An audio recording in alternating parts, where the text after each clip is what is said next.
It's been a while since I reviewed an Amazon Fire tablet.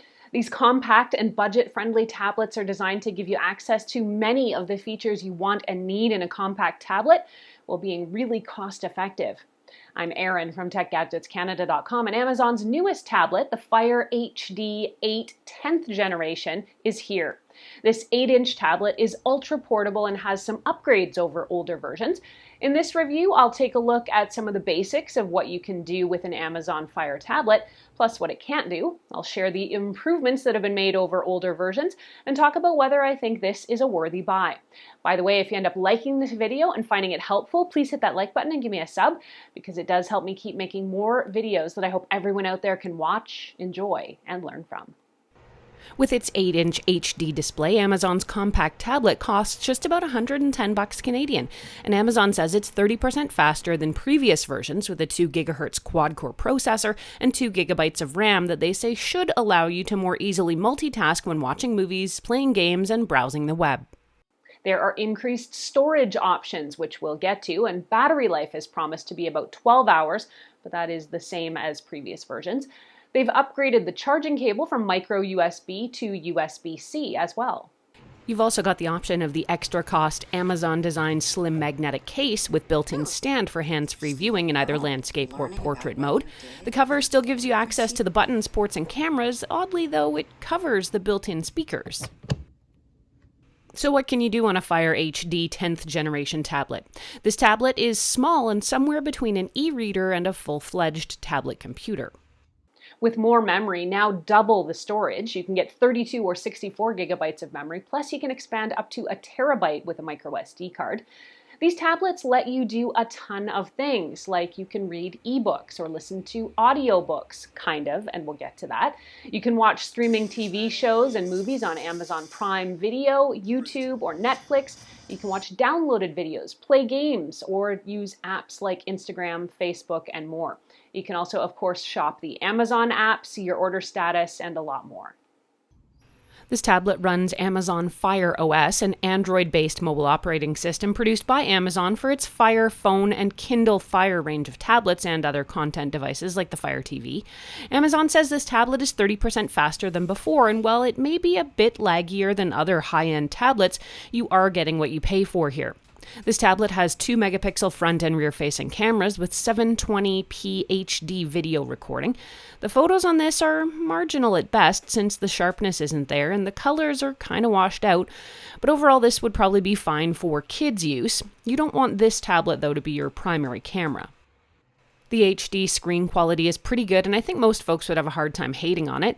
It's pretty clear and detailed and bright, and watching Netflix or Prime Video on it was good.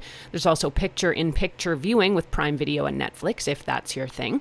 Is the streaming slow? Streaming was just great on the Fire HD 8. I noticed no stalling or buffering during my testing. The 10th generation Fire HD 8 has something called Game Mode, which allows you to play games without distractions. Notifications from Alexa or other apps like email and social networks are suppressed while you're playing those games, so you don't have anything to take your focus off it. Let's talk charge time and battery life on the Fire HD 8 10th generation. It takes about 5 hours using the new USB-C power adapter, which is included in the box, and that is an hour faster than before. That should give you about 12 hours of battery life. The 10th generation Fire HD 8 has a USB-C port and a microSD slot for external storage, as I mentioned. When it comes to audio, you also have a 3.5mm headphone jack. You'll get your apps from the Amazon App Store, and the Google Play Store isn't officially supported. For me, I was happy to have things like Google Keep, Instagram, Netflix, and Prime Video. You can even make video calls on apps like Zoom. That was a pleasant and handy surprise. When I last reviewed the Fire HD 8, there were some pretty big limitations on functions here in Canada, meaning there was a lot I and my fellow Canucks out there just couldn't do. With the new 2020 10th generation Fire HD 8, I was looking forward to seeing if some improvements and changes had been made, giving the device better functionality here in the Great White North. Fire tablets in the US had Alexa Smart Digital Assistant functions, but this feature wasn't enabled in Canada for a long time. I'm happy to report that the Alexa app works on Canadian devices now. Kinda. While you can now see your Alexa smart home and control your devices from the screen, there doesn't appear to be a way to talk to Alexa on the tablet and get her to obey your commands yet. Show mode is also a no-show. With show mode on your Fire HD8 or your Fire HD, Alexa voice responses are enhanced with full screen visuals. Since Alexa isn't enabled on the tablet, the function doesn't work here in Canada, but what this feature is supposed to do is essentially turn your tablet into a de facto Echo device with a screen, kind of like the Echo Show. Despite Alexa not being full service, phone and video calling is now enabled on the Fire HD8, so you can have an audio-only chat or use video if your companions also have a video-enabled Alexa device. Also still missing in Canada is Audible. The tablet comes preloaded in the US with Audible for audiobook listening. Sadly, the Canadian version still doesn't, and you can't find it on the App Store. Now, I'm not sure if that's an Amazon or an Audible issue, but it's disappointing that this feature is still lacking. Overall, I'm surprised by how much I like this little tablet. It's compact, light, and easy to use and easy to set up.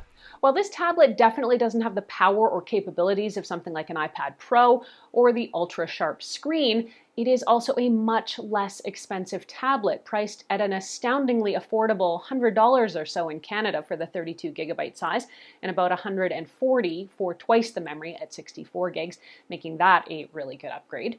The screen and audio quality are fine, and the variety of apps available is really excellent.